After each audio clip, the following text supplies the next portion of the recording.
مساء الفل ومساء السعادة ومساء الورد ومساء الهنا على عيونكم كلكم. انا قلت كده انا واقفة اعمل كوبايتين كده سحلب، قلت هتناقش معاكم شوية في شوية حاجات كده مهمة جدا جدا جدا. دلوقتي الساعة كام؟ دلوقتي تقريبا الساعة 10 بالليل، جو تلج جدا جدا جدا.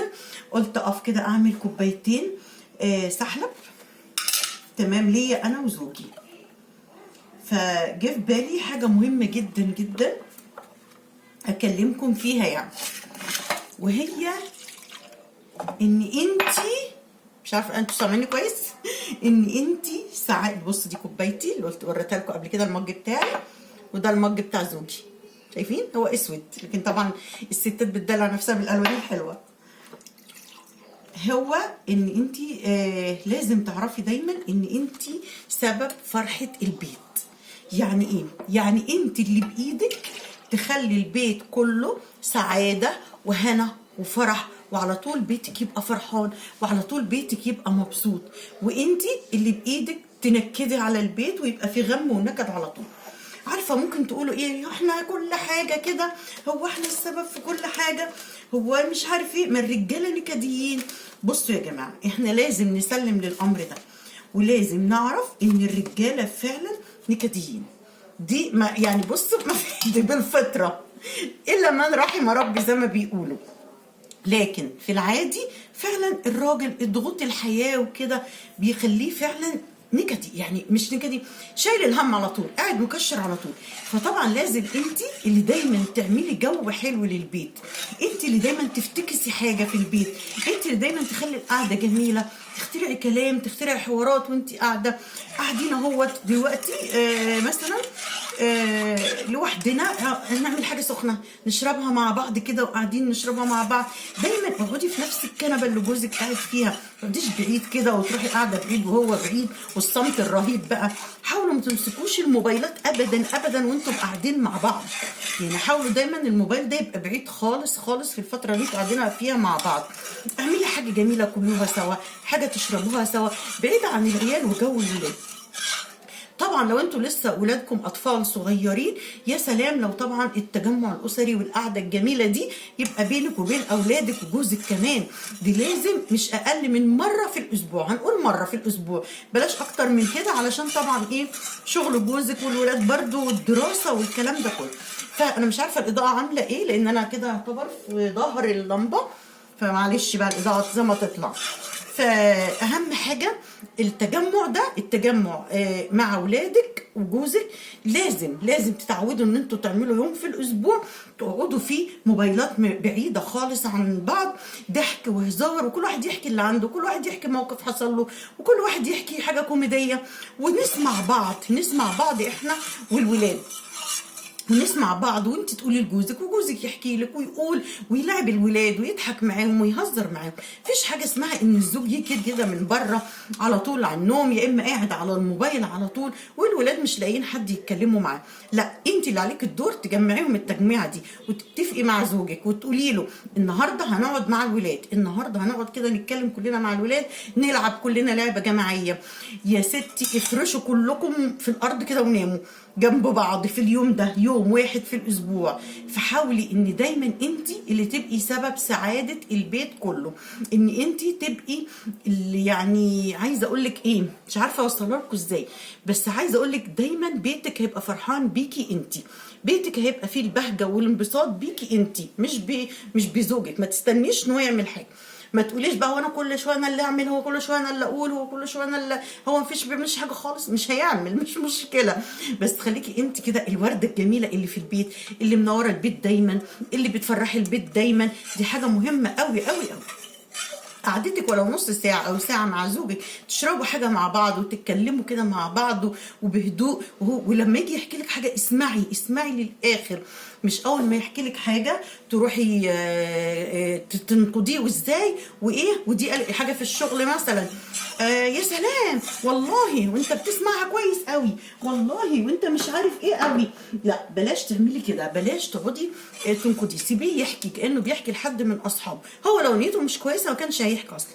والزوج برضه، يعني لو في رجاله بيسمعوني برضه، يعني يا ريت تسمع زوجتك للاخر. لما تيجي تحكي لك ما تقولهاش يا كل شويه رغي بقى، كل شويه حكاوي، ما تفصلي بقى شويه، انا جاي مصدع ما اناش قادر، او التريقه. لما تيجي ساعة الزوجة تحكي مع جوزها أي حاجة يتريق عليها، يقلل منها، يغلطها، بتحكي له حاجة بينها وبين اخواتها مشكلة ولا حاجة، تلاقيه عمال جاي بقى يغلط في اخواتها قدامها. مهما كانت الواحدة زعلانة من اخواتها تحبش ابدا حد يغلط فيهم، سبحان الله. بطبع البنات حنينين، فلو زعلانه من اخواتها برضو مش بتحب ابدا حد يغلط فيهم. فدايما الزوج لما تيجي تشكي لك من اخواتها او مشكله بينها وبين مامتها او بين اخواتها، اسمعها بهدوء وريحها واصلح بينهم، حاول تصلح دايما بينهم. بس في الاول وفي الاخر الفيديو ده انا عاملاه ليه؟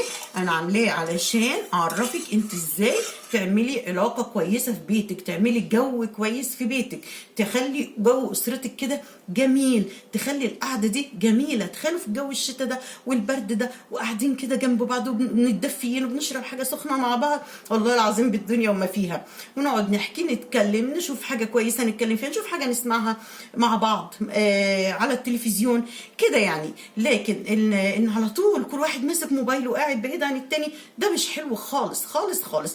خليكي دلوعه كده وخليكي فرفوشه في بيتك، وخلي بيتك دايما فرحان، خلي بيتك دايما فرحان. هحط بقى السحلب هحط السحلب على النار وارجع لكم عشان مش عارفه انقل الموبايل. هحطه على النار، رجعت بالسحلب، خلص خلاص ما شاء الله، حلو جدا. نكمل بقى كلامنا. زي ما بقول لك كده، يعني حاولي دايما دايما يعني تدلعي جوزك من الاخر، تدلعي والله يدلعك. انت تقولي انا بعمل كل حاجه ومش يعمل، لا بعد كده هيعمل وهيحاول يراضيكي وهيحاول يقلد اللي انت بتعمليه. يعني انت مثلا هتقولي له ايه؟ ها يا حبيبي تشرب سحلب، لما تجيبي تاخدي السحلب وتوديه، يلا حبيبي السحلب جاهز. استخدموا الكلمات الجميله دي، استخدموا الكلمات الحلوه دي بينكم وبين بعض دايما، عشان ولادكم كمان يطلعوا يقولوا زيكم ويطلعوا يقولوا الكلام ده. عارفين الكلام ده اصلا بيعمل جو حنيه كده في البيت، يعني مش مثلا احط له السحلب وانا مكشره وانا مبوزه وانا مخنوقه منه. ماشي كلنا مخنوقين عادي. بصوا بقى، انا بحب احط قوي موز في السحلب، بيبقى جميل جدا جدا، وممكن تفاح كمان على فكره، بس انا ما عنديش تفاح دلوقتي، انا عندي موز بس. هحط بس مش كتير، هي موزايه واحده بس، هقطعها كده في الكوبايات.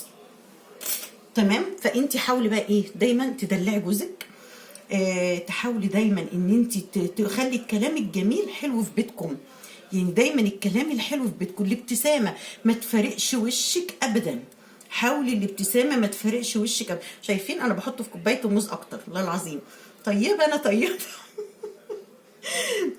استنوا اعمل حركه بقى كده زي الكافيهات. ماشي، تفتحيها كده، نفتح الموزه كده ونحطها كده على جنب. حركات بقى.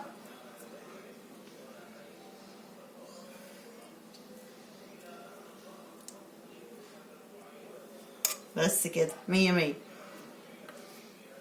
شايفين؟ حركات يعني. فعايزه اقول لك الابتسامه ما تسيبش وشك ولا تفارق وشك ابدا ابدا، دايما تبقي مبتسمه في البيت، ودايما انت بهجه البيت، ودايما انت فرحه البيت. تمام. حبيت انصحك النصيحه دي يعني كده بالليل. وانا هاخد بقى الصينيه وهروح بقى اشرب النسكافيه، وعايزاكم انتوا كلكم تفكي كده وتفرفشي كده. جوزك كشري متضايق، ضغوط الحياه يا جماعه بقت صعبه قوي قوي قوي قوي، انت كمان مضغوطه ومضغوطه في البيت، ممكن تكوني بتشتغلي بره البيت وي لكن الست بطبعها هي الحنينه، الست بطبعها هي اللي بتملى البيت سعاده وبتملى البيت فرحه. فده دور من الادوار الكتيره قوي اللي عليكي، ان انت دايما تدي الحب ودايما تدي العطاء وتنشري السعاده في بيتك، كل السعاده في بيتك ان شاء الله. دايما يا رب فرحانين وسعداء في بيوتكم. يلا تصبحوا على خير.